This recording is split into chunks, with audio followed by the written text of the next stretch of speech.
Good evening, everyone. Welcome to Comic Collectors Corner podcast. We are doing something a bit differently. I am trying to reformat how I do these reviews to try to sound a little more professional, because I've listened to how I sound before, how I sound on other podcasts, and let's just say I'm not impressed with myself.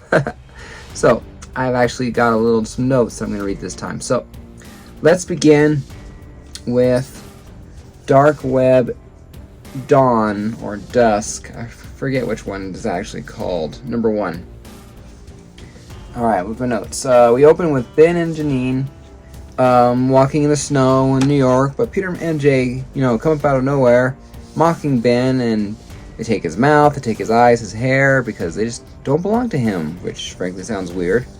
Ben wakes up in limbo, saying that's the last time he will ever sleep there. Madeline Pryor appears, saying it's time to take back what was stolen from them.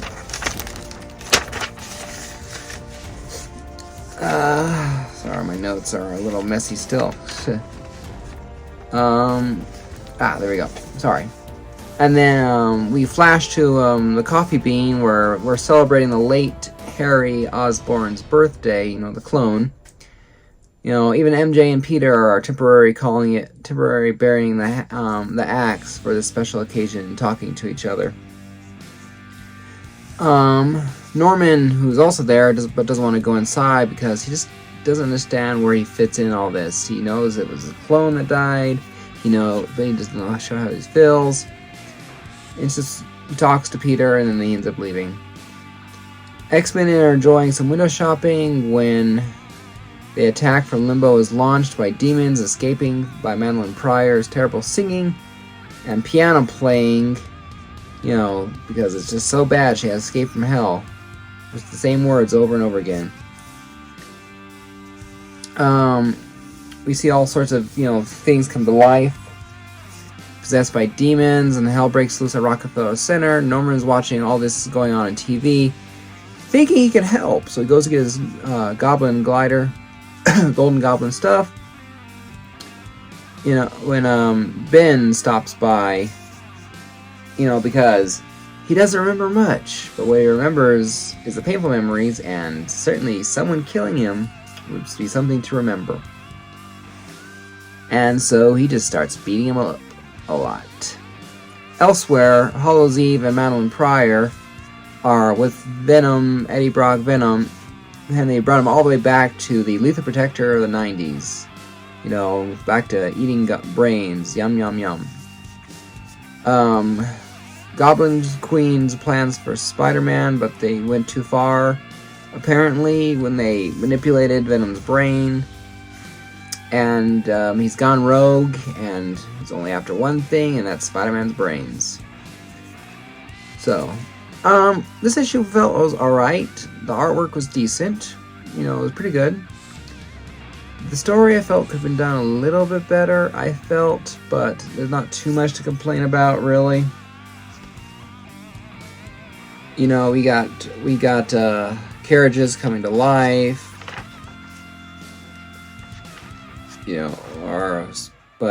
Spider-Man, demons popping up out of nowhere. The only real complaint about is how Venom is so dumb right now. So dumb now. I understand he wants to find his son, and they promised, Ben and Madeline promised to help him and all that, but they mind warped him into this dumber state, and so that's one of the bad things about it. Ultimately, for the grade for Dark Web here, I would have graded it about a B. Nice, solid, average book. Not too big, not too little.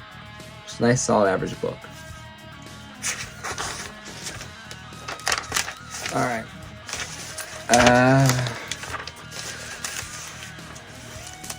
Alright, we move forward to Amazing Spider-Man, issue number 15, cover by JR. The interior artwork is done by Ed McGuinness and Zeb Wells.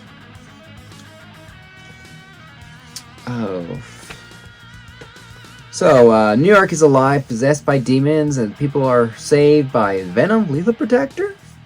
He's kissing babies, and like he's running for the mayor, because he's better than Spider-Man, and Spider-Man wouldn't do that, right? Spider-Man swinging from the Rockefeller Center. The X-Men are fighting in.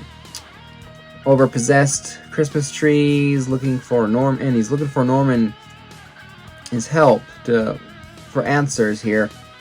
He finds because he helped before when he lost Mary Jane.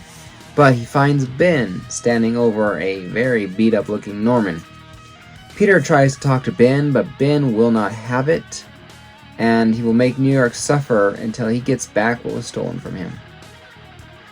We find Venom has been brainwashed only to distract Spider-Man, and he shows up out of nowhere to do just that, and Ben goes back to his revenge checklist, beating up Norman and just moving on down.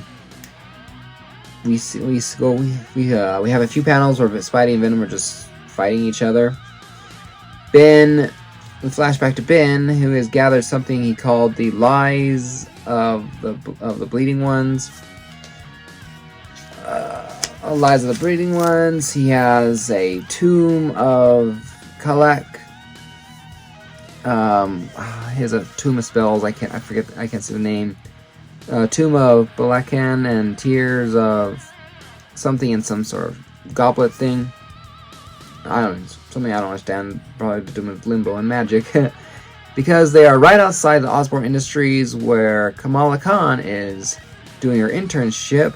Miss Marvel shows up to fight Ben, but Ben says, "You know what? Don't you have a one or two issue tie-in series that you had to get into?" There's a little abracadabra. She falls into a portal into her own little spin mini series for this tie-in, and then Ben goes back to work with the spell work. Lucky us, right? More fighting between Spider-Man and Venom because we hear talking about eating brains, just dumb joke, dad jokes that aren't even funny, just dumb eating brain. I'm gonna eat something that rhymes with brains. Somebody has brains? How'd you know? We see Ben show up at Threats and Menaces office because for some reason Jonah is next on his list of kicking butt. I don't know what Jonah did to do against Ben, but who knows? Hopefully we'll find out, right? We flash back to Venom fighting Spider-Man as it finally ends because Spider-Man grabs a magazine, lights it on fire. Venom's, you think it's going to take a lot more fire than that to scare me? But he's not trying to scare Venom. He holds the flaming magazine to some possessed Christmas trees, and they start screaming at such a frequency that Eddie Brock and Venom here are affected by the sound, and it hurting him, and he just quickly knocks him out.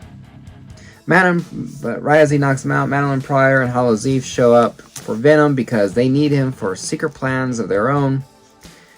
And it looks like Ben's chore list of kicking butt and taking names is finally over and completed because Ben shows up to confront Peter, saying, "Where were we?" To be continued. I've listened to some reviews on this. Some people don't like it. I thought the artwork was very excellent. Excellent artwork by Ed McGuinness. I felt the story flowed very well. Even if it jumped back and forth, felt it jumped back and forth smoother than Dark Web 1. Ultimately, I had no real reason to complain about this. I don't know Inferno or any of its storyline, but what was happening in the story did not make me feel stupid. I could just enjoy it. And for the first time, it truly made me want more of this Dark Web story.